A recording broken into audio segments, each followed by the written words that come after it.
If you disregard the state's satanic ritual theory, the entire nature changes. It starts you thinking, well, maybe we're not looking for these extreme suspects. We're looking for someone who's kind of ordinary, invisible. So at that point, we thought we should put more funding into further DNA testing. And we're getting packages and shipments of all sorts of DNA samples that we're then forwarding on to our DNA expert. Out there was a process that was going on that either would be the impetus for exoneration or would be the state's last chance to demonstrate in this highly controversial case that he was good for it. And Damien's reaction to that was that he was absolutely adamant about the DNA testing. Of all the samples and all the various hairs and things that got tested, there was nothing. None of the DNA came back. Nothing matched Damien, Jason, or Jesse. What was interesting, however, were some unknown hairs. And there was one hair in particular that was in the binding of one of the ligatures. The boys had their hands tied with shoelaces, and right in the middle of a knot that had been tightened, there was a hair jammed in that knot. Had the hair been located anywhere other than inside a ligature binding, I would say, it's not as significant as it could be. But given its location, I think it's particularly damning evidence.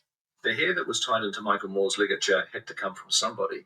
So over Christmas 2006, we studied John Douglas's report and started to think about who that foreign profile could belong to.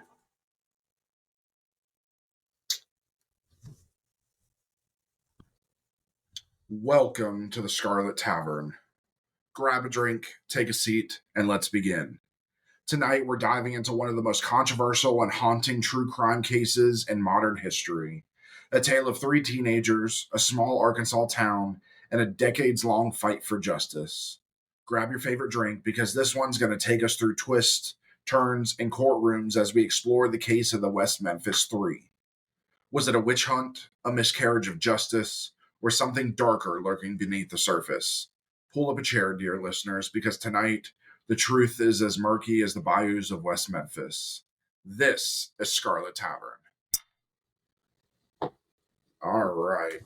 So the West Memphis Three, kind of wrapping up our satanic panic. I know this one's been one you wanted to do for a while. I've been curious about the case myself. Yeah. I admit to not knowing too much. I kind of let you handle this one since this is kind of what you wanted to do. Yeah, I've studied this one for a while. I went really in depth a while back with this one. And so I really wanted to do this because it does play into the satanic panic a bit, because as we'll see, the boys in here were involved in D&D and listening to heavy metal and all that kind of stuff. And then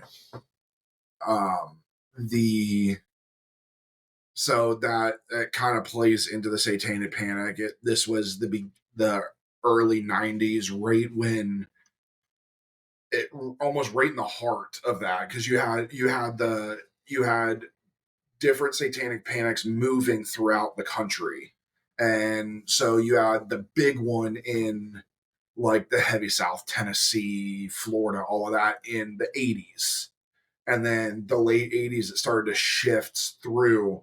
And then it really, I believe the satanic panic ended like the heavy satanic panic ended like 95-ish. Yeah, this was actually really more toward the tail end of it. I guess if we're calling it anything, this is kind of like the last hurrah, I guess, of the satanic panic, the supposed moral panic in the United States. By this point, everybody just kind of realized, this really isn't doing anything. This was just kind of the last thing. Most of the so-called experts that we've covered in the previous episodes, most of them have actually been discredited by this point. So. Yeah. So we're going to kind of bounce around a little bit between the stuff. We'll talk about what happened. We'll talk about the suspects, the investigation, the trials, and then how it ended. because even to this day, we just got brand new news at the beginning of this year. So this is still going to this day. So on the evening of May 5th, 1993, the quiet town of West Memphis, Arkansas, was shaken by the disappearance of 3 8-year-old boys, Steve Branch, Michael Moore, and Christopher Byers. The first distress call came from John Mark Byers, Christopher's adoptive father, at around 7 p.m., reporting the boys missing. Witnesses, including 3 neighbors, later recounted seeing the boys playing together at around 6:30 p.m., with Terry Hobbs, Steve Branch's stepfather, calling them to come home. However, initial police reports to locate the boys that night were minimal, and despite friends and neighbors joining the search, no substantial leads were uncovered. Now, these boys, they did live near each other, but one other significant thing is they were all in the same Boy Scout troop together. They spent a lot of time together, and their dads were den fathers as well, or their stepdads. I believe all 3 of them have stepfathers. Their fathers aren't adoptive. Yeah, their fathers aren't in the picture. So the following morning on May 6th, the search intensified, with Crittenden County search and rescue teams leading the effort. While searchers scoured West Memphis, their primary focus was on the Robin Hood Hills, the last known location of the boys. And Robin Hood Hills is the little subdivision that they lived in. Despite a meticulous shoulder search of the area, no trace of the boys was found until around 1:45 p.m. At that moment, a juvenile parole officer named Steve Jones spotted black shoes floating in a muddy creek, leading to a major drainage canal in Robin Hood Hills. What followed was a gruesome discovery that would forever scar the community. The bodies of the 3 missing boys were found in the creek, stripped naked and bound in a cruel manner. Their right wrists tied to their right ankles behind their backs and their left wrists to their left ankles. Their clothing was also found in the creek, some pieces twisted around sticks embedded in the muddy bed. Most of the clothing was turned inside out, and 2 pairs of the boys' underwear were never recovered. Christopher Byers, one of the victims, had suffered severe lacerations and mutilation to his genitalia. Forensic pathologist Dr. Frank J. Peretti conducted the autopsies and concluded that Christopher Byers died from multiple injuries, while Steve Branch and Michael Moore succumbed to multiple injuries with drowning. Initially, the police suspected that the boys had been sexually assaulted. However, this was later challenged by expert testimony, and further evidence of DNA trace amounts, including sperm DNA found on a pair of pants at the scene, only added more complexity to the case. There was also a debate about how and where the boys had been killed. While the police maintained that the murders occurred at the creek, critics argued that at least the assault could not have taken place there. Meanwhile, experts from the prosecution argued that Byers' injuries resulted from a deliberate knife attack and castration, while defense experts suggested these were more likely the results of post-mortem animal predation. So an animal got to him after. Yeah, that it's always been the debate because it's kind of hard to tell, especially with them being such small children. I mean, obviously they don't, without being too graphic, they don't have large genitalia. I mean, it's kind of hard to tell, is this a knife or is this an animal? And with them, they're in bumfuck Arkansas. They are in a creek. They're in a creek. And so there's going to be animals there. Plus, water does tend to damage and ruin everything, including the human body. Correct. That's why it's very hard to determine, call it time of death, especially in a body found in the water, because it could be, you think it's like, oh, it's been dead for so long. In reality, it's only been a little bit. Yeah. And this is springtime. I mean, this is the heart of spring in Arkansas. This is May.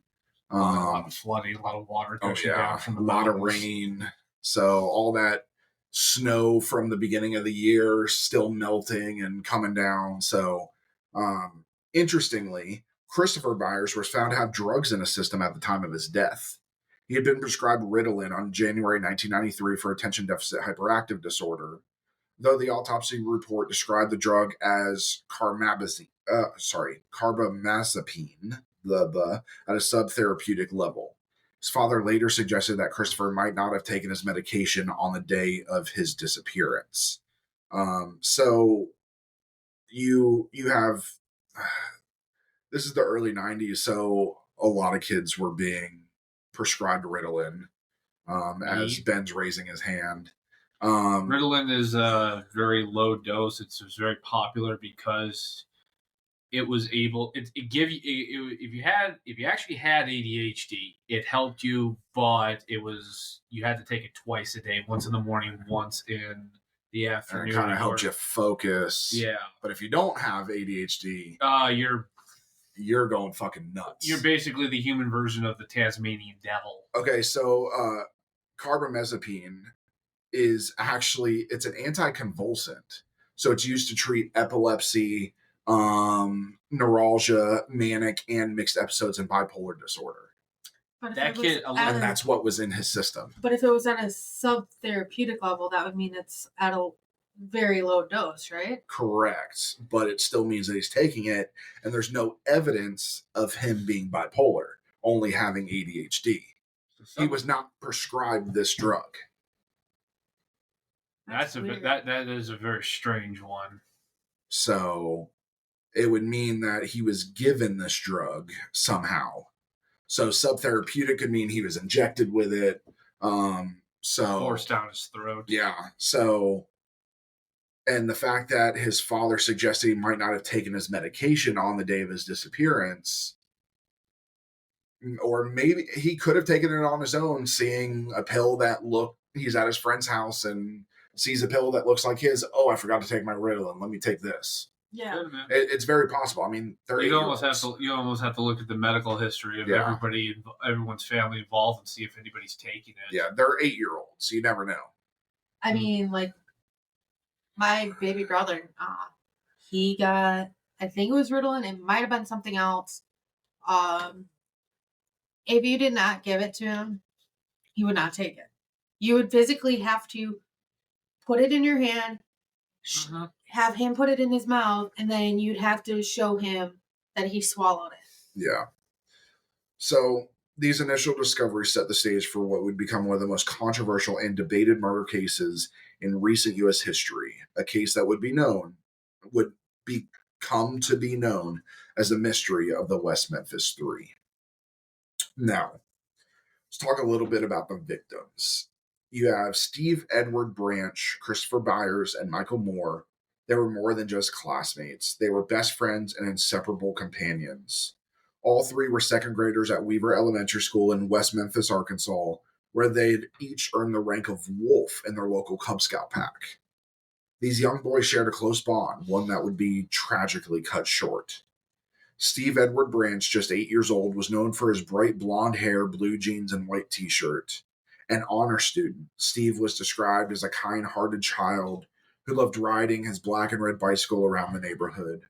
Born to Stephen and Pamela Branch, his parents divorced when he was an infant, and his mother later remarried Terry Hobbs, with whom Steve lived, along with his 4-year-old half-sister Amanda. Steve's life came to a tragic end, and he now rests in Mount Zion Cemetery in Steele, Missouri. Not too far from us, actually. Christopher Mark Byers was also 8 years old, with light brown hair and an infectious belief in the magic of childhood. He still believed in the Easter Bunny and Santa Claus, as his mother fondly recalled.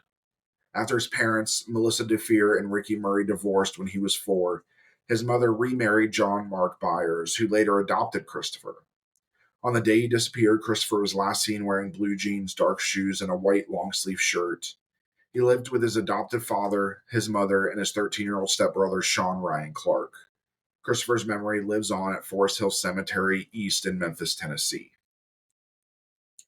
James Michael Moore, affectionately known as Michael, was another 8-year-old with brown hair and a zest for life.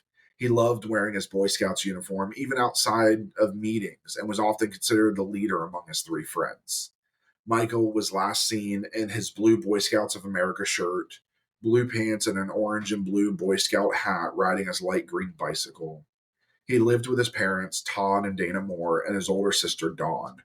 Today, Michael is remembered at Crittenden Memorial Park Cemetery in Marion, Arkansas. In the wake of this unimaginable tragedy, the community of West Memphis came together to honor the memory of these three young boys. In 1994, a memorial was erected at the playground of Weaver Elementary School, where they had all been second graders.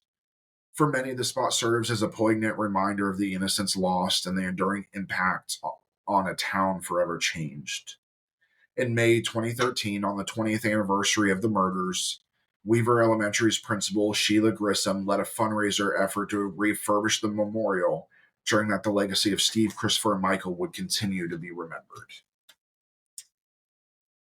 Now, as the investigation unfolded, 3 local teenagers were arrested in connection with the murders: Damian Eccles, Jason Baldwin, and Jesse Miskelly Jr. At the time of their arrest, Eccles was 18 years old, Baldwin was 16, and Miskelly was 17. Each had come from challenging backgrounds, and their lives before the arrest painted a complex picture of troubled youth in West Memphis, Arkansas. Damian Eccles and Jason Baldwin were close friends, bonded by their shared interest in music, fiction, and their mutual disdain for the conservative cultural environment of West Memphis, a town deeply rooted in the Bible Belt. Eccles had dropped out of high school and struggled with his mental health, spending several months at a mental institution. He had received full disability status from the Social Security Administration. Dr. George W. Woods, testifying in Eccles' defense during his trial, described him as suffering from severe mental illness, marked by grandiose and persecutory delusions, auditory and visual hallucinations, disordered thought processes, substantial lack of insight, and chronic incapacitating mood swings. He sounds like a delight to be around. Yeah. Eccles had troubled family background, with frequent visits from social workers and sporadic school attendance. He was also known for a bizarre claim made months before the murders that he gained superpowers by drinking human blood. At the time of his arrest, Eccles was working part-time for a roofing company and was expecting a child with his girlfriend, Dominique Tier. Oh, that's even better. Jason Baldwin, unlike Eccles, had remained in school and was recognized for his talent in drawing and sketching. Despite his involvement in minor offenses like shoplifting, he earned high grades and was encouraged by his teachers to pursue graphic design in college. Though Baldwin and Eccles were close, their connection to Jesse Miskelly was more distant. Miskelly, who had a reputation for a quick temper and frequent fights, had also dropped out of high school. While Baldwin and Eccles were friends, they were only acquaintances of Miskelly. This loose association, however, would ultimately entangle all 3 in the tragic events that followed. But the investigation wasn't solely focused on these 3 young men. Initially, the West Memphis Police Department also considered other suspects. 2 teenagers, Chris Morgan and Brian Holland, quickly came under suspicion after they abruptly left West Memphis for Oceanside, California, just 4 days after the bodies were discovered. Both had histories of drug offenses, and Morgan, in particular, was thought to have at least a passing familiarity with the victims, having once driven an ice cream truck in their neighborhood. You got to keep in mind that this is a small town. So, like we could say, oh, the ice cream truck drives around here. That is truly a coincidence. Mm-hmm.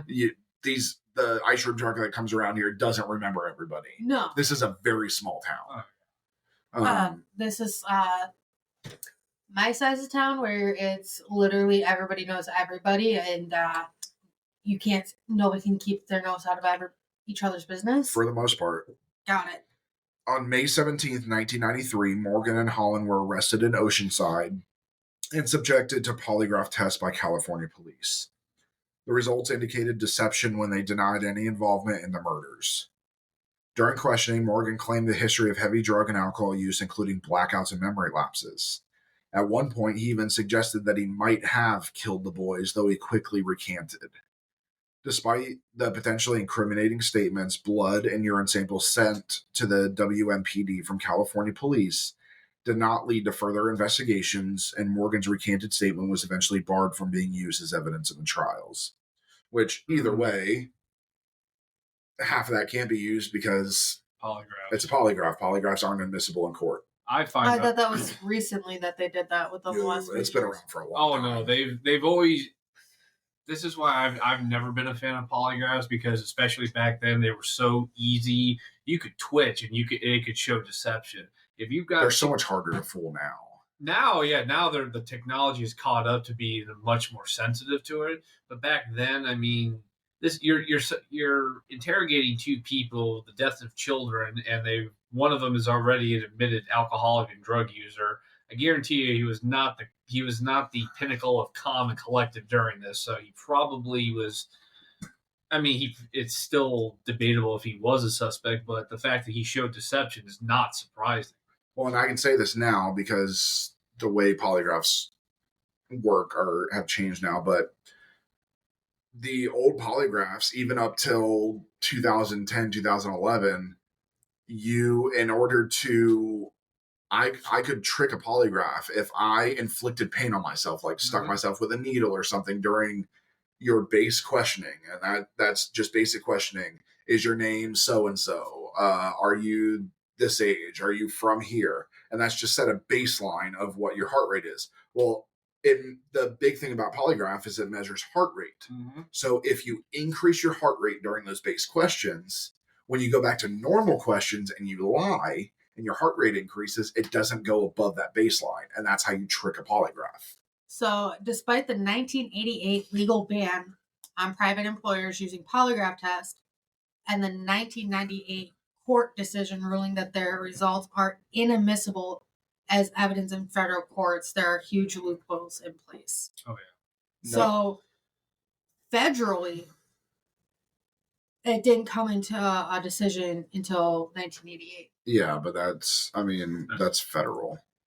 Well, that was, yeah. There are people who still swear by polygraphs. I don't. I don't either. But back then, police departments thought that they were just the bee's knees and everything. Well, you got the polygraph, and I'm sorry. I respected the guys trying to grill me for everything, but that guy was trying to trip me up. So another potential suspect emerged in the form of an unidentified black male, later known as Mr. Bojangles. Oh my God, the racism is just right there. On the evening of May 5th, 1993, workers at Bojangles restaurant, located about a mile from the crime scene, reported a mentally disoriented black man in a ladies' restroom. The man was bleeding and had brushed against the restroom walls, leaving blood behind. Officer Regina Meeks responded to the call, but by the time she arrived, the man had left, and the police did not enter the restroom that night. Okay. The following day, after the victims' bodies were discovered, the Bojangles manager, Marty King, contacted the police again, suspecting a connection between the bleeding man and the murders. Police then inspected the restroom and recovered a pair of sunglasses thought to have been left behind by the man, along with taking blood samples from the walls and tiles. However, crucial evidence was mishandled. Detective Bryn Ridge later admitted that the blood scrapings were lost. Additionally, a hair identified as belonging to a black male was found on a sheet wrapped around one of the victims.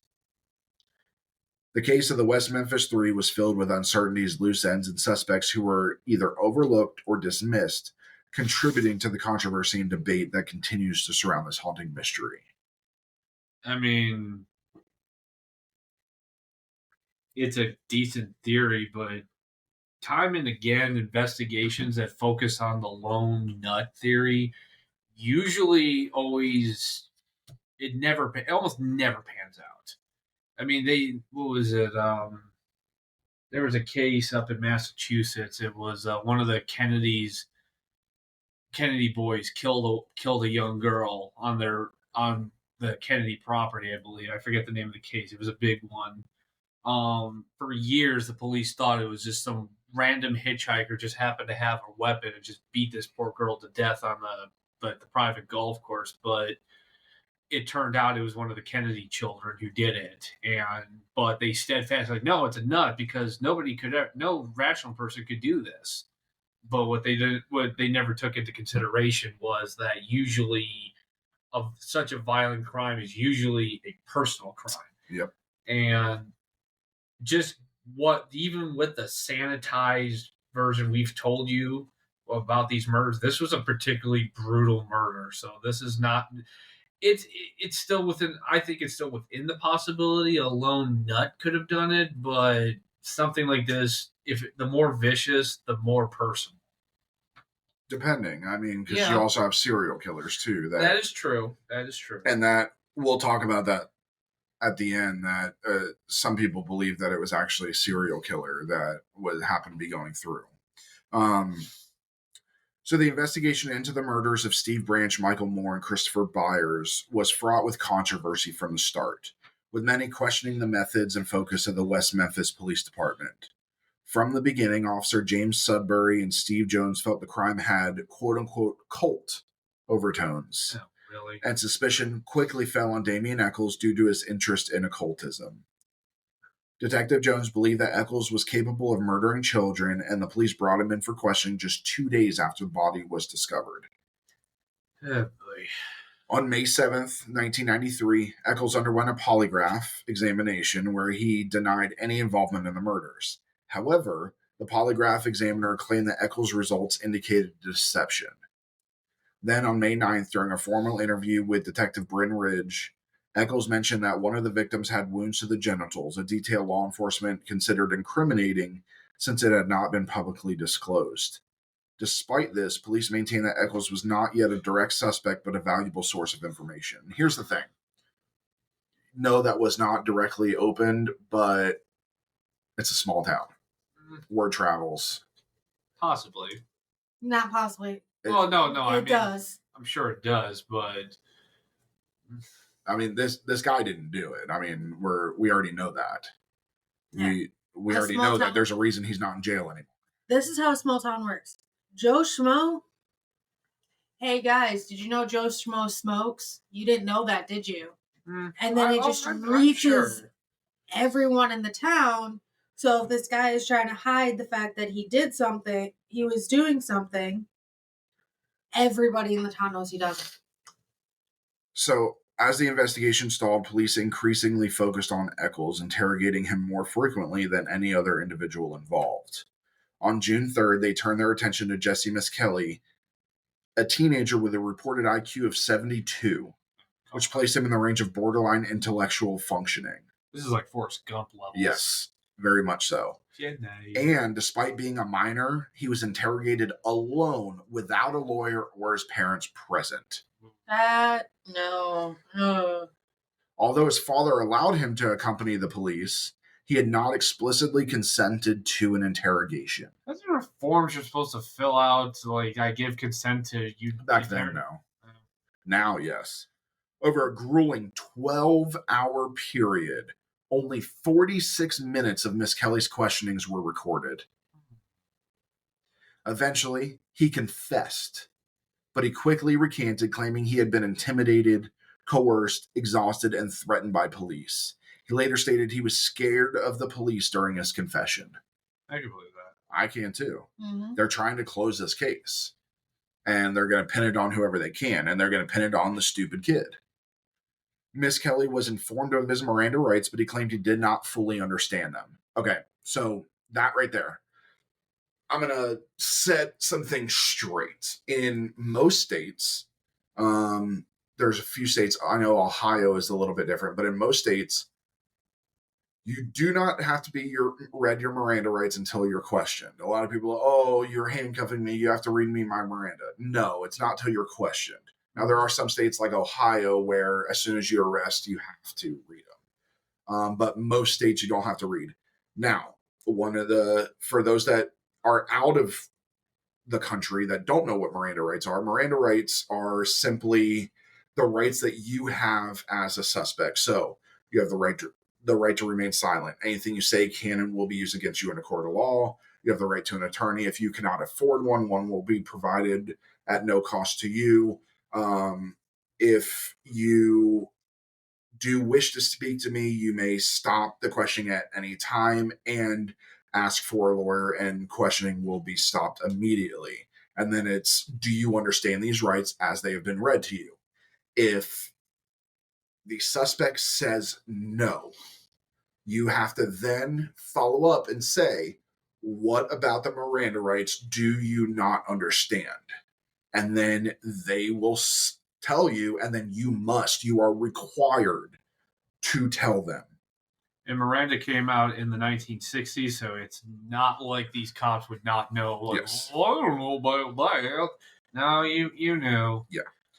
In 1996, the Arkansas Supreme Court ruled that Miss Kelly's confession was voluntary and that he understood the consequences of waiving his rights. But if he don't understand his Miranda rights, then how is he understood that he was waiving his rights? Exactly. Unfortunately, and I say this unfortunately, there is still within reasonable doubt, just looking at it from the appeals judge's point of view, that there is still a chance that he just said that afterwards because appeals. But here's the problem, is we don't know that because it wasn't recorded. And that is the Out problem. of a 12-hour fucking interrogation, only 46 minutes are recorded.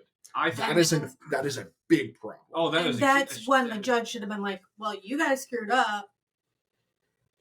Yeah. Oh no, yeah, absolutely. It's a massive problem. That's a massive fuck up on the cops. Oh, it very much is. I mean, LAPD handling the OJ case didn't even fuck up this bad, and we're talking about the OJ trial, Which we will probably talk about at some point. yes, Probably later season 3. Maybe into season 4. I Yeah. would say season 4, Because a lot of the next season is going to be redos. part 2. So before the trials even began, get this, portions of Miss Kelly's confession were leaked to the press and appeared on the front page of Memphis Commercial Appeal. Those cops would have been fucking trash these days. Oh, now those cops would have been fired. Yeah. Easily. 100. So far, they should have been fired already, just from Yeah. because right now, That's a mistrial. absolutely. That's a mistrial right there. I mean, just for what I'm seeing right now, the cops are going down. They're focusing on these boys for the wrong reasons, but at the same time, I'm looking at it through my lens of like, okay, I'm not a hillbilly. I'm sorry, I don't care about insulting the West Memphis police. You guys have done shoddy work. I'm looking at it through a normal cop's point of view. I still look at these boys. You got one who's got a history of mental illness. The second one, yeah, he's not so bad, but he's probably more the follower of the group. The other guy is he's intellectually doesn't seem very the sharpest tool in the shed, so he could have probably, in theory, been manipulated. Something happens, who knows? It's a reasonable assumption to question them. And the thing is, they didn't. Miss Kelly, it's like, seriously, like, you already knew that he was slow. Exactly. Like, unfortunately, like, I'm not trying to be rude or anything about it. It's facts. It is what it is. He was on the slower end. Exactly. That the cops just literally went after the weakest link.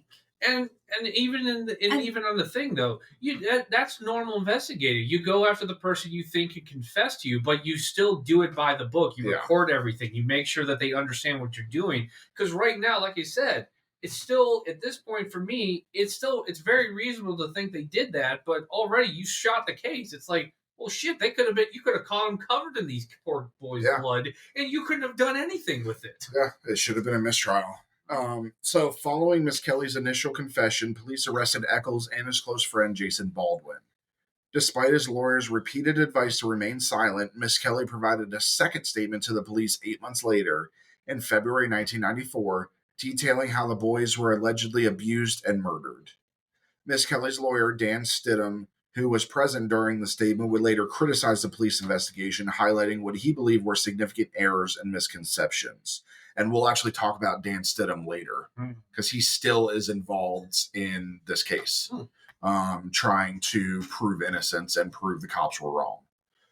So Dan Stidham is a very good guy, so a very good lawyer. Another key figure in the investigation was Vicki Hutchison, a new resident of West Memphis. Her role became significant after she later recanted her testimony, claiming it had been fabricated under police coercion. On May 6, 1993, the day the victims' bodies were found, Hutchison took a polygraph test related to a theft investigation. Her son Aaron was present during the test and became a distraction. Aaron, who had been a playmate of the murdered boys, mentioned that the victims had been killed at the playhouse. When the bodies were later discovered nearby, Aaron claimed that he had witnessed the murders, describing the perpetrators as Satanists who spoke Spanish. His statements, however, were wildly inconsistent, and he failed to identify Baldwin, Echols, or Miss Kelly from the photo lineups. Furthermore, there was no playhouse at the location he indicated. Sounds like it was How made old was up. this kid? 8, same as them. This sounds like he was coached. He was friends of theirs. I'm sorry. It sounds like it was coached. Oh, I'm sure it was. How was a kid? I mean, How does an 8-year-old know what a Satanist is Yeah. furthermore, without being coached? how does he? If they're speaking Spanish, which again, Well, And how would we you don't know what know. language? Well, we don't know if Vicky Hutchison is Spanish. yeah. We don't know that. Yeah. So Aaron very well could understand Spanish. yeah, maybe. There is a Spanish population in West Memphis, Arkansas. I mean, it's not a bunch. It's more It could be his. African American. Yeah, it could be his dad. Also, Either way, it sounds like this sounds like a coach thing. So on June 1st, 1993, Hutchison agreed to a police suggestion to plant hidden microphones in her home during meeting with Echols. Miss Kelly introduced them, but according to Hutchison, Echols made no incriminating statements during their conversation. Police claimed their recordings were inaudible, while Hutchison maintained they were clear. She went on to claim that 2 weeks after the murder, she, Echols, and Miss Kelly had attended a Wiccan meeting in Terrell, Arkansas, where drunken Echols allegedly bragged about the killings. However, Hutchison could not recall the location of the meeting or identify any other participants. That sounds like she's making it up. Yeah. Yep. Well, Hutchison later admitted her statements were false, saying she had fabricated her testimony to avoid facing theft charges and to potentially receive a reward for helping solve the case. So, despite these admissions, she was never charged with the theft, and the role her statements played in the investigation added to the growing belief that the murders were part of a satanic ritual. Basically, what happened with her is she was arrested on theft. And then it was realized that she had a connection to these boys. This was a totally unrelated incident, the theft. It was realized that she had a connection, and they said, well, we'll drop the charges if you can get us information on this. Or she volunteered it, knowing that she probably knew that they were the investigation, so she probably saw an opportunity. Either way, it's some shady shit. The police's handling of evidence, questionable investigative tactics, and reliance on unreliable witnesses like Hutchison contributed to the suspicion and controversy surrounding the case of the West Memphis Three, raising questions about whether justice was truly served. It was not. Now we're going to talk a little bit about the defendants before we go into the trial. Jesse Miss Kelly Jr., born July 10th, 1975, was arrested in connection to the murders on May 5th, 1993, after a reported 12-hour interrogation by the police.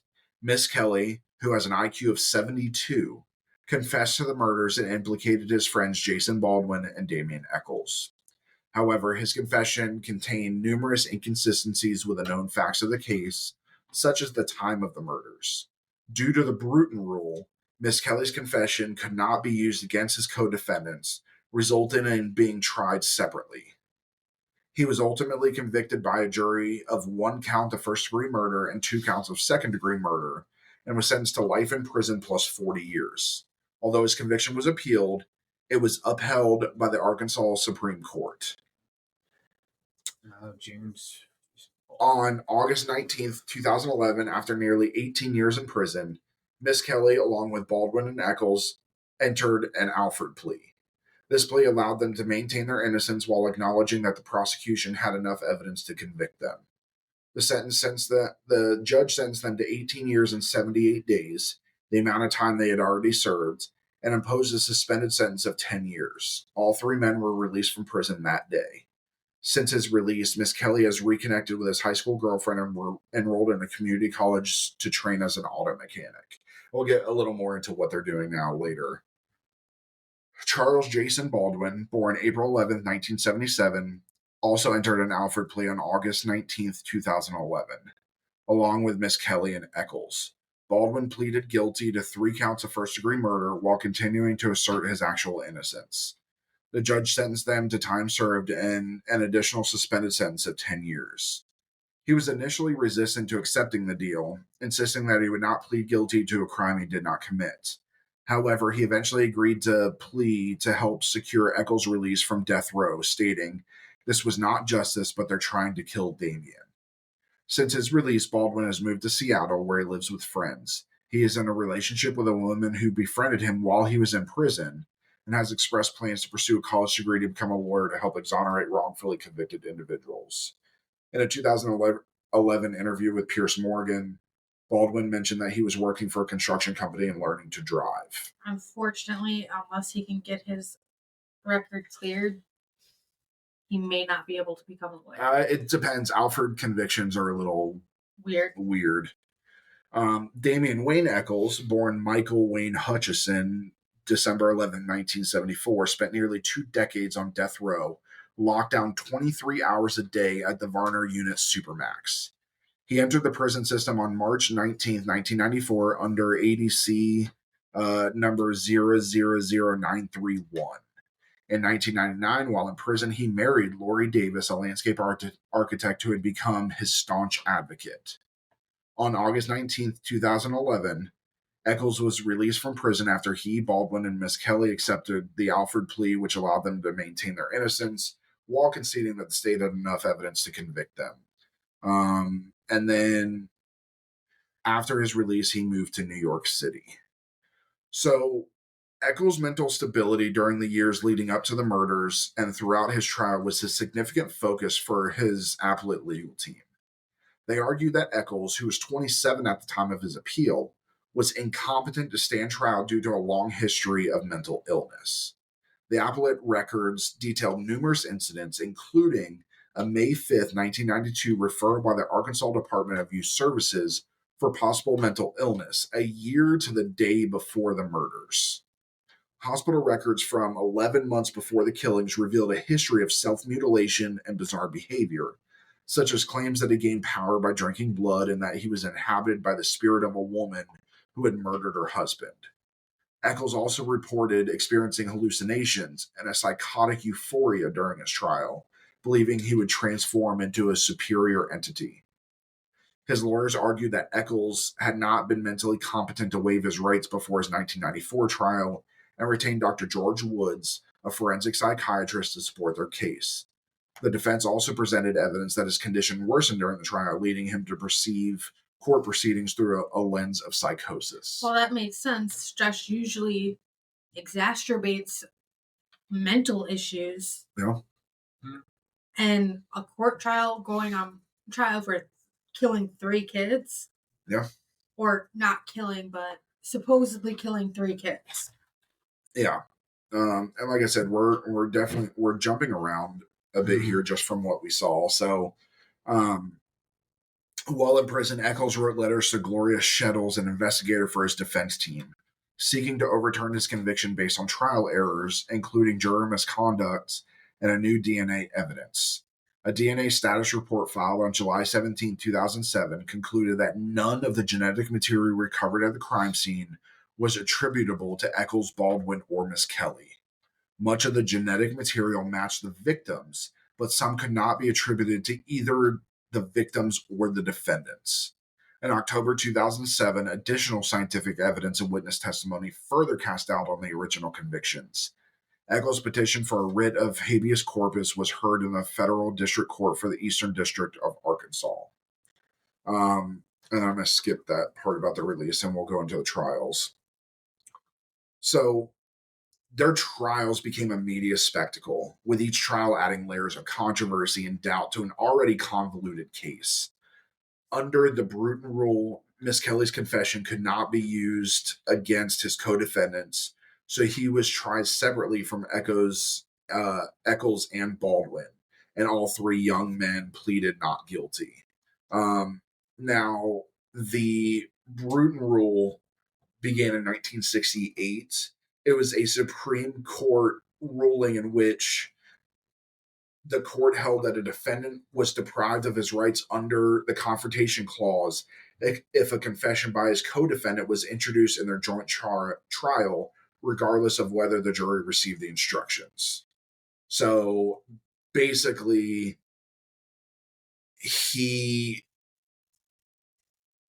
the co-defendant cannot name the other defendant in the trial, which is why they separated them, so that his confession would still allow them to have a trial. Because if they tried them all together, one of them would have gotten off. So during Jesse Misskelley Jr.'s trial, the defense highlighted significant flaws in the investigation and in the confession that led to his arrest. Richard Offshea, a professor of sociology at UC Berkeley and an expert on false confessions and police coercion, testified that the recording of Misskelley's interrogation was a quote-unquote classic example of coercive police tactics. Critics of the investigation pointed out that Misskelley's various confessions were not only inconsistent with each other, but also with the known facts of the crime scene and the condition of the murder victims. For example, in one confession, Misskelley claimed he witnessed Damien Echols raping one of the boys, a detail with no supporting forensic evidence. The police initially suspected that the boys had been raped because their anuses were dilated. However, experts later clarified that dilation is a normal post-mortem condition, and there was no forensic evidence of sexual assault. Honest to God, when you have more than one, you should only have one confession when you do that. One confession, and if it doesn't match what you're seeing, like in the scientific evidence, you have a problem. Unless you can prove there is legitimately there is such a thing as a psychotic break, and people can just black out and just do things. But irregardless, if he's confessing multiple times about the same crime, there's a problem. You need to be like, maybe we should rethink this. Yeah. Despite these inconsistencies, on February 5th, 1994, Jesse Misskelley was convicted by a jury of 1 count of first-degree murder and 2 counts of second-degree murder. He was sentenced to life in prison plus 40 years. His defense team appealed the conviction, but the Arkansas Supreme Court upheld the ruling. 3 weeks after Misskelley's conviction, Damien Echols and Jason Baldwin stood trial together. Prosecution framed the murders as a satanic ritual, pointed to Echols' interest in the occultism as a center element of their case. They called on Dale W. Griffiths, who presented himself as an expert in the occult despite having obtained his credentials from an unaccredited Columbia Pacific University, to support the claim that the murders had occult overtones. The jury ultimately found both Echols and Baldwin guilty of 3 counts of murder on March 19, 1994. Echols was sentenced to death, while Baldwin received a life sentence. During the trial, Echols' defense team argued that any knowledge he had about the genital mutilation of one of the victims could have come from the news reports circulating at the time. Echols himself stated that he only knew what was on TV. Prosecution, however, contended that Echols' knowledge was too precise, particularly since there had been no public reporting of the details of drowning or the extent of mutilation of one victim over the others. Echols countered this claim by stating that Detective Bryn Ridge's description of the earlier unrecorded conversation was inaccurate, and he even accused Ridge of making false statements. Investigative journalist Mara Leverett, author of Devil's Knot, suggested that Echols' information may have come from police leaks or local gossip that had spread throughout the community. The prosecution also tried to question Echols about his past violent behavior, a move that was met with objections from the defense team. However, these objections were overruled, allowing the prosecution to introduce this line of questioning to the jury. Past offenses that have no bearing on the current case are inadmissible. Yes. So he could have been one punch man just beating the shit out of people, but if it had nothing to do with the murder of those boys, it's irrelevant. Correct. Trials of the West Memphis Three were filled with contradictions, questionable evidence, and controversial tactics, leaving many to wonder whether justice had truly been served or if the young men had become victims of a modern-day witch hunt. Now, there's a lot of criticism on this investigation, obviously. You think? The handling of the crime scene by the WMPD has faced widespread criticism, with many pointing out significant procedural errors and missteps. Dan Stidham, a former attorney for Jesse Misskelley, highlighted numerous flaws, describing the scene as literally trampled, especially the creek bed. He noted he noted that the bodies had been removed from the water before the coroner arrived, compromising the ability to determine the state of rigor mortis. The bodies were left to decay on the creek bank, exposed to sunlight and insects. Furthermore, the police did not contact the coroner until nearly 2 hours after discovering the first piece of evidence, a floating shoe, resulting in a delayed examination. Additionally, officials failed to drain the creek promptly, and any potential evidence in the water remained unsecured until after the bodies were retrieved and the creek was finally sandbagged. That probably floated right down the creek. Well, it's not just that. Even if it didn't, it's degradation of evidence. Yeah. It's water's washing away prints. It's washing away DNA. It's washing away everything. There could have been DNA of the killer in one of the kids' pants, but there could have been a lot of stuff that was We don't know. probably got washed away. Pressed into the dirt, kicked over. Who knows? Stidham described the coroner's investigation as extremely substandard. He pointed out that a small amount of blood found at the scene was never tested, adding to the list of potential evidence that was overlooked. Which I suggest you guys watch these. According to HBO's documentaries Paradise Lost: The Child Murders at Robin Hood Hills and Paradise Lost 2: Revelations, there was no significant blood evidence at the crime scene, which raised questions about whether the location where the bodies were found was, in fact, where the murders occurred. After the initial investigation, the police failed to control the flow of information and speculation surrounding the crime scene, allowing rumors and unverified details to circulate widely. Yeah, those documentaries are really good. So Paradise Lost is about the initial, and then Paradise Lost 2: Revelations is the follow-up to it. You can still watch them. I highly suggest watching them. They're really good. Investigative journalist Mara Leverett noted that police records were a mess. To call them disorderly would be putting it mildly. She speculated that the small local police force was overwhelmed by the nature of the crime, which was unlike anything they had previously encountered. Adding to the criticism, the West Memphis Police Department refused an unsolicited offer of assistance from the violent crimes experts of the Arkansas State Police. Some critics suggested this refusal might have been related to the fact that the WMPD was itself under investigation by the Arkansas State Police for suspected theft from the Crittenden County Drug Task Force. Oh yeah, a few of them were supposedly stealing drugs. Probably selling it off on the side. Yeah. Leverett further noted the mishandling of evidence, including storing physical evidence in paper bags obtained from a local supermarket, rather than in standard containers that ensured a controlled and documented chain of custody. What the fuck? Are they all rookies? No, It's they're a on very small fucking town. with a very small budget. Yeah. Okay, they could have still got Tupperware. That would have been better than just fucking paper bags. Well, I mean, we use paper bags for evidence, but they are not handled by an outside source. Yeah. They're not sitting in a grocery store all day. Yeah, where they could be contaminated, because how often have any of us just, start putting groceries in a bag and then realize, no, gotta take it out. Exactly. Aldi. Yeah, exactly. So, speculation about potential suspects also stirred controversy. The juvenile probation officer present at the crime scene suggested that Damien Eccles might be capable of committing the murder, stating, "It looks like Damien Eccles finally killed someone."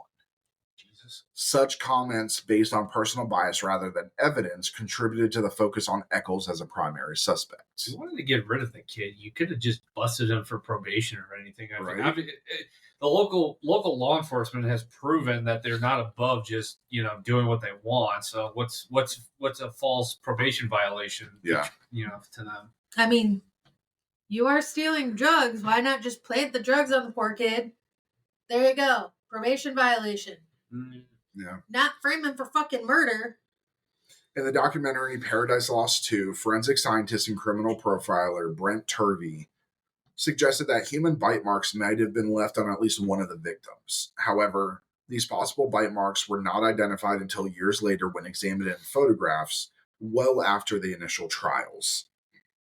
The first inspection of these marks by a board-certified medical examiner occurred 4 years after the murders. During further examination, experts from the defense testified that the marks were not adult bite marks, while the state's experts concluded that there were no bite marks at all.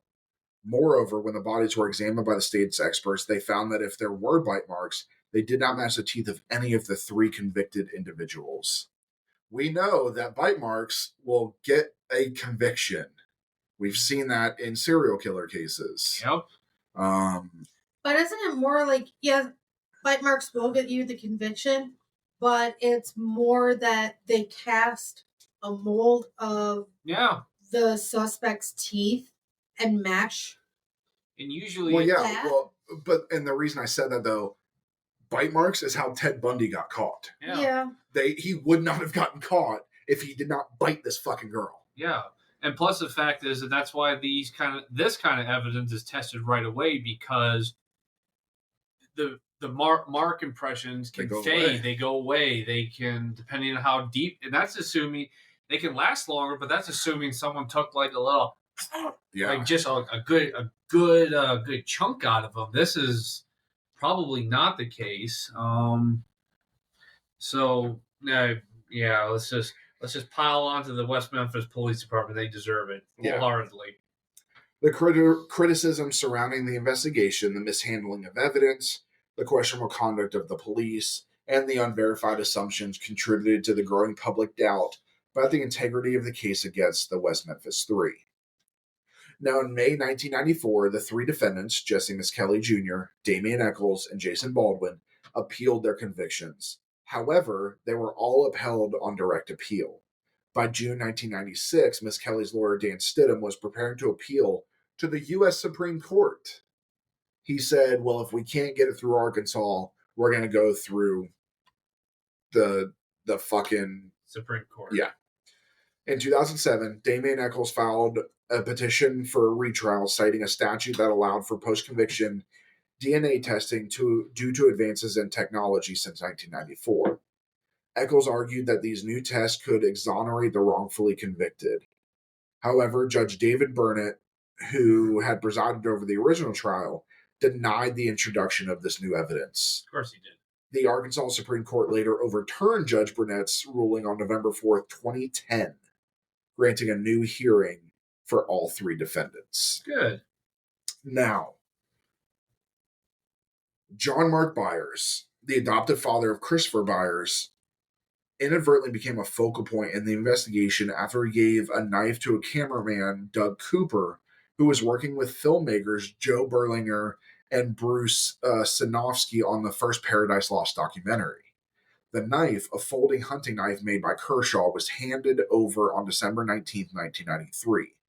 After returning to New York, Berlinger and Sinofsky noticed what appeared to be blood on the knife. HBO execs ordered them to return the knife to West Memphis Police Department, which they did on January 8th, 1994. Well, that was smart of them. Yeah. Initially, Byers claimed that the knife had never been used. When confronted with the discovery of blood on the knife, he stated that he had only used it once to cut deer meat. When informed that the blood matched both his and Chris's blood type, Byers expressed confusion about how it got there. During questioning, the police suggested that he might have left the knife out accidentally, a suggestion which Byers agreed. Yeah. He later stated he may have cut his thumb, but further testing was inconclusive due to the small amount of blood present. Additionally, both John Mark Byers and Chris Byers had the same HLA-DQA genotype, making it impossible to definitively determine the blood source. That's not weird that an adoptive father and an adoptive son have the same genotype. Yeah. That I don't know much. Is that's it's rare. Very rare. They should be related to have a similar genotype. Now, Byers agreed to a polygraph test regarding the murders, which he passed. However, the Paradise Lost 2 Revelation documentary suggested that Byers was under the influence of psychoactive prescription medications that could have affected the test results. He was on LSD. They don't ever say what it was, but So, following their convictions, Eccles, Miss Kelly, and Baldwin submitted dental imprints for comparison to alleged bite marks on Steve Branch's forehead. Oh, yeah. It was on the forehead. How? Yeah. I'm trying to just work the logistics of this. It's like, no matches were found. oh, shocker. However, John Mark Byers had his teeth removed in 1997 after the first trial, but before an imprint could be made. Why would you have your teeth removed? Unless you just had bad teeth. My grandfather had He bad claimed he had a periodontal disease, which was caused by seizure medication. Seizure medication. Remember what we talked about? Yeah. But also stated that he had planned the removal because of other long-standing dental problems. Yeah. During a later examination of autopsy photos, an expert suggested that a mark on Christopher Byers' body might have been caused by a belt buckle. Subsequently, John Mark Byers admitted to the police he had spanked his stepson shortly before the boy disappeared. Which, whatever, it's the 90s. If you weren't beat by a belt, you weren't. Yeah. You were lucky. Your parents didn't love you. I was trying to be nice. But... In October 2003, Vicky Hutchison, who had played a crucial role in the initial arrest, recanted her statements in an interview with the Arkansas Times. She admitted that every word she had given to the police was fabricated, alleging that the police had coerced her by implying that they would take away her child if she did not cooperate. Hutchison also claimed that when she visited the police station, photographs of Eccles, Baldwin, and Miss Kelly were used as dartboard targets by officers. Huh. Yeah, she further contended that an audio tape the police had deemed unintelligible and eventually lost was actually perfectly clear and contained no incriminating statements. Yeah, they were just had their pictures up and they were using them as dartboards. Right, I can understand like if it was an actual child killer doing that. Yeah, but not your. But not in where people walk. Yeah.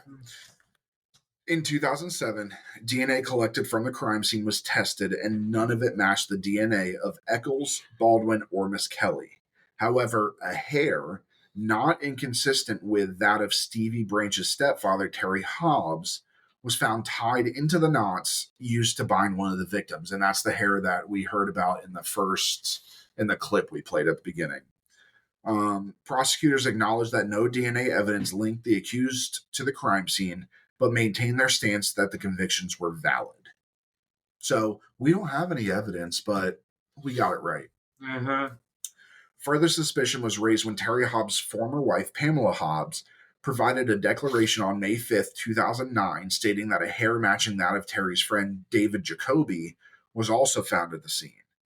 Additionally, she claimed that she and her sister had discovered a knife belonging to Stevie, a knife she had believed was with him at the time of his death, and Terry Hobbs' possession after the murders. She also noted that her sister witnessed Terry washing clothes, bed linens, and curtains from Stevie's room at an unusual time shortly after the murders. In 2013, new written statements were submitted to the court from two men, Billy Wayne Stewart and Benny Guy, who claimed to have had information linking Terry Hobbs to the murders. However, they alleged that their information had been ignored by police at the time.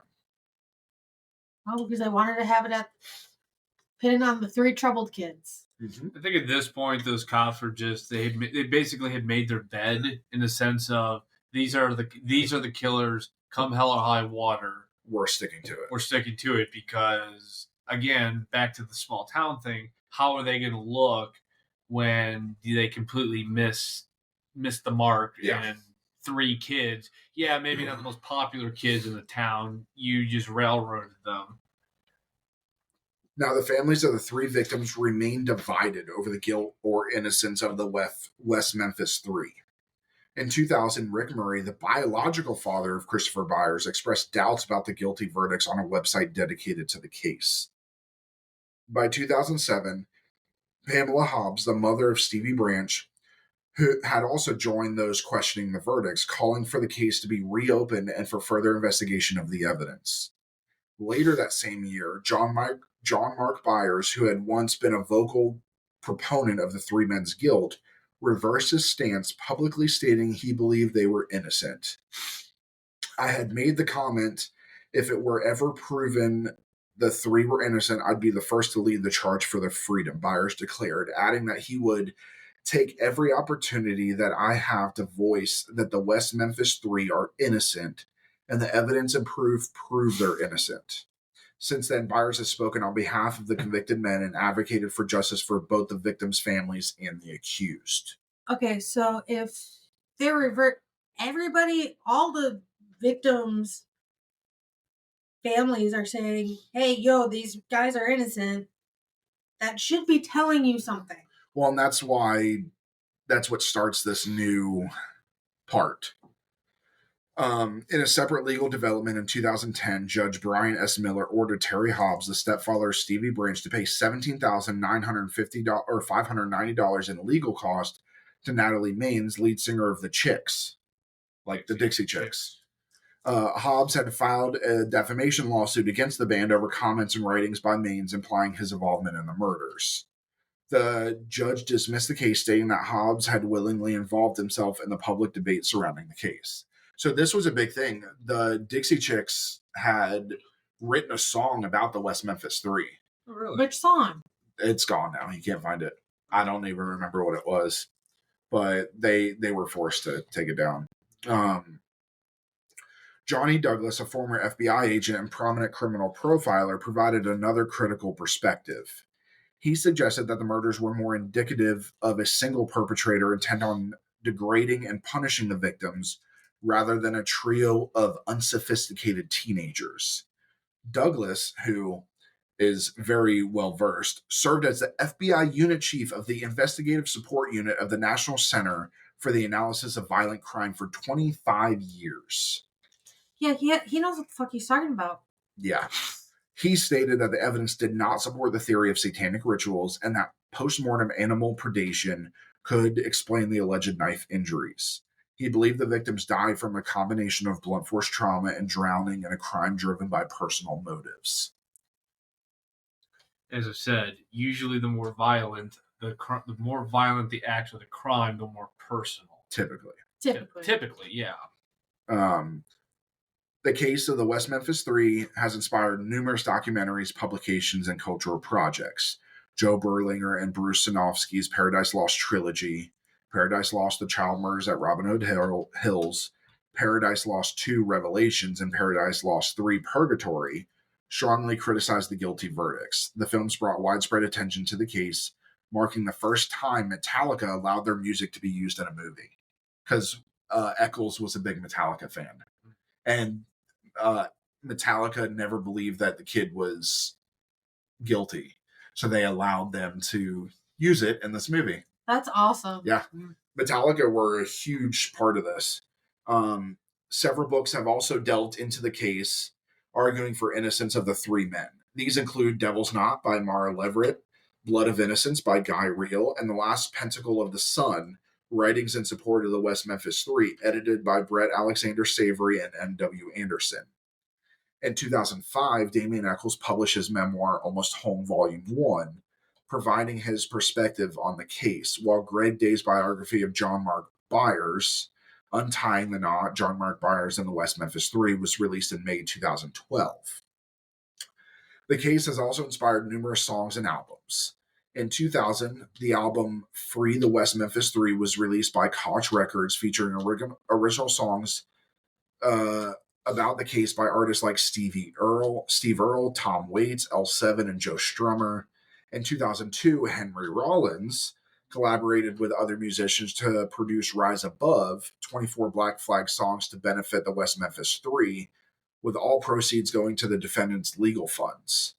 The metalcore band Zao included a track titled Free the Three on their 2012 album Parade of Chaos. On April 20th, 2011, Disturbed released a song titled Three, with all proceeds going to the West Memphis Three's Benefit Foundation. Additionally, a website created by Martin David Hill serves as a thorough investigation, collating and discussing many details surrounding the murders of the subsequent investigation. Investigative journalist Aphrodite Jones covered the case on her Discovery Network show True Crime with Aphrodite Jones following the new DNA discoveries. The episodes premiered on May 5th, 2011, with extensive background information available on the Investigation Discovery website. Case was also featured on the show Wrongfully Convicted, announced by White Light Productions in August 2011. CBS's 48 Hours aired an episode titled The Memphis Three in January 2010, providing an in-depth coverage, including interviews with Eccles and his supporters.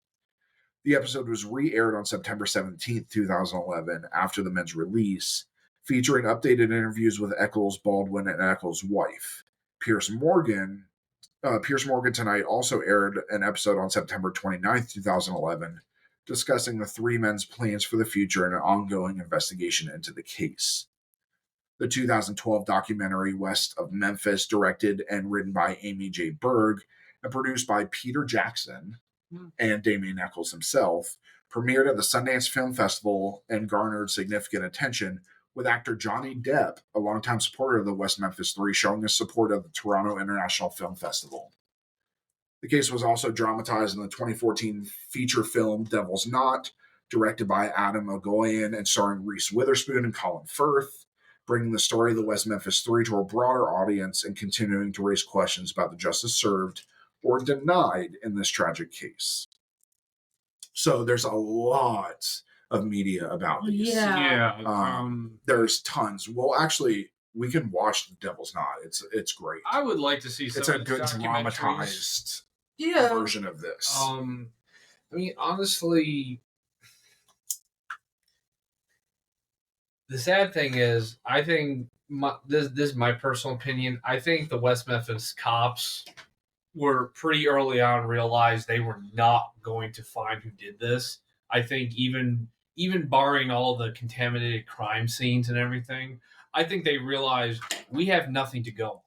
And except for the fact that this is excuse my language, this is a fucked up crime scene, and who do we know that is mostly fucked up in the head that theoretically could have done this? Oh, we got Damien Eccles, Miss Kelly, and Baldwin. Yeah, they're two of them have at least been in trouble. Yeah. I mean, they all have been in trouble, one thing, but two of them were the worst of it.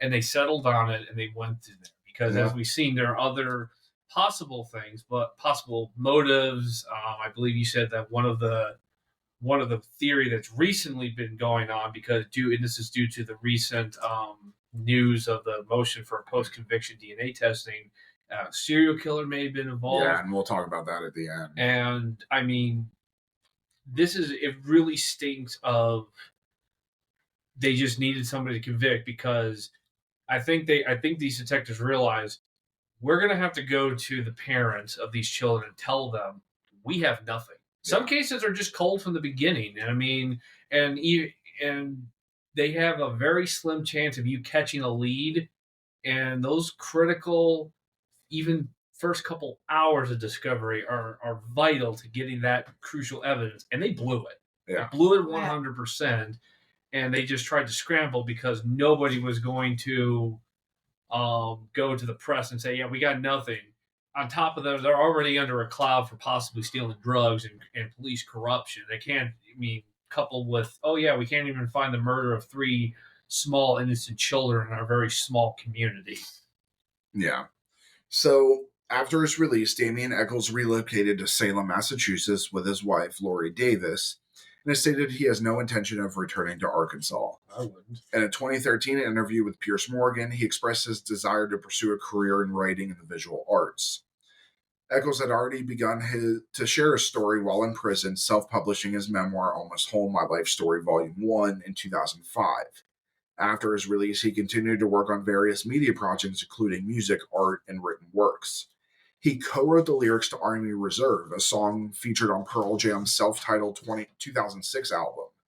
In 2007, he collaborated with Mikhail Graves, a former vocalist for the Misfits, to release an album titled Illusions. Eccles began creating art while on death row, describing it as a side effect of my spiritual magical practice. His work was exhibited at the CoPro Gallery in Los Angeles from March 19th to April 16th, 2016. The exhibition, titled Salem, highlighted parallels between historical Salem witch trials and Eccles' experience, which he describes as a modern-day witch hunt driven by false accusations of satanic ritual abuse. On March 23rd, 2016, he also gave a presentation about his artistic process at the Rubin Museum of Art. The transcript of Eccles' spoken word performance from The Moth was included in a compilation of 50 stories from the show's archives published in 2013. His poetry had appeared in Porcupine Literary Arts magazine, and he has contributed nonfiction to the Arkansas Literary Forum. Since his release, Eccles has published a memoir, Life After Death, which details his childhood and incarceration and incorporates material from his earlier 2005 memoir. In 2014, he co-authored Yours for Eternity, a love story on death row with Lori Davis, who had initially started corresponding with him in 1999 before becoming his wife. Eccles has also ventured into television, providing the voice for Daryl, a fishman character in the episode 3 of the animated Netflix series The Midnight Gospel in 2020. 10 years after his release, in August 2021, Eccles reaffirmed his commitment to seeking out any remaining evidence that could be retested to exonerate him and his co-defendants. In response to his request for specialized DNA testing of evidence since early 2020, officials informed his legal team that the evidence had supposedly been lost or destroyed in a fire, an event for which no public record exists. Following this revelation, Eccles' attorney submitted a Freedom of Information Act request, and the receiving attorney indicated that any evidence testing would require a judge's order. Eccles' legal team filed a motion for declaratory and injunctive relief in the Circuit Court of Crittenden County's First Division and requested an expedited hearing. In December 2021, Eccles' team was able to review the remaining evidence and planned to move forward with new testing. However, in June 2022, a judge rejected a request for DNA testing of the evidence. Eccles' lawyer appealed the decision to the Arkansas Supreme Court in January 2023. The state argued that the appeal should be dismissed because the case was filed in the wrong county, Crittenden rather than Craighead County, where Eccles' conviction was entered. In response, Eccles' team argued that the dismissal was irrelevant since both counties were within Arkansas's Second Judicial Court. In April 2003, the Arkansas Supreme Court ruled in favor of Eccles' appeal for DNA testing. And again, in April of this year, the Supreme Court reversed the lower court's order denying Eccles' post-conviction motion for DNA testing on the grounds of jurisdiction, marking another significant step into his ongoing fight for justice. Dan Stidham, Miss Kelly's lawyer, is the one that proposed the new theory that the boys were actually killed by a serial killer roaming America's highways. Now, Eccles has turned into a believer of black magic. In fact, he has written books on how black magic saved his life when he was in prison. Baldwin moved to Texas and co-founded Proclaim Justice, which helps the wrongfully convicted, and Miss Kelly is reportedly working in construction now. Now, that serial killer thing, if we actually look the importance of West Memphis in Arkansas, it is literally referred to as the midpoint of the U.S. It is one of the largest trucking centers in the nation. So it's very possible that a serial killer, because it's on the west bank of the Mississippi River where I-55 and I-40 meet. So it is in the dead-ass center of the U.S. It's certainly a possibility. I would probably want to read more into any what are the facts behind this belief and what's its argument for it. I personally hold to the opinion that this is probably someone way more close to home. Somebody, again, never say never, and in this case, anything could have happened. But it's more likely, I think it's more on a purely mathematical basis. It's more likely that somebody who already knew where these kids like to hang out and go and play and everything was likely to find them and do this horrific crime than some random serial killing trucker or traveling along the highway. He just happens to come upon them and he kills them. Again, I want to be very clear. It is possible. it's very possible. Whatever, depending on what serial killer that the lawyer is referring to, it is well within the possibility. But it's also more likely that an angry family member was chasing down one of their kids for whatever reason, and unfortunately, the other two boys, well, all of them really, but the other two boys just happened to be there at the wrong place at the wrong time, and they were all killed. As the profiler said, it's more likely that somebody very angry at one of them or all of them for whatever reason killed them, as opposed to three teenagers who probably don't even have any connection to these kids, just happens to find them and just to start to do whatever. Obviously, we all know the satanic occult aspect of this is all bogus. It was just something that they locked on because they already knew these kids, the three, were already known to police, and they already knew that they were, odd in that way. I'm using quotation marks for that. Odd. Yeah. So that's it. That's the West Memphis Three. It's a sad case. I don't know if we'll ever get who the killer is. Probably not. But this wraps up our satanic panic, and now as October is quickly approaching, we're going to start moving into more spooky stuff. So we'll be hitting some hauntings and some things like that. We're going to close this out with just a small little snippet of 3 by Disturbed. Mm-hmm. So we want to thank everybody for visiting the Scarlet Tavern. Please remember to turn in your glasses, push in your seat, and as always, tip the bard. Good night, everybody. Good night. Good night.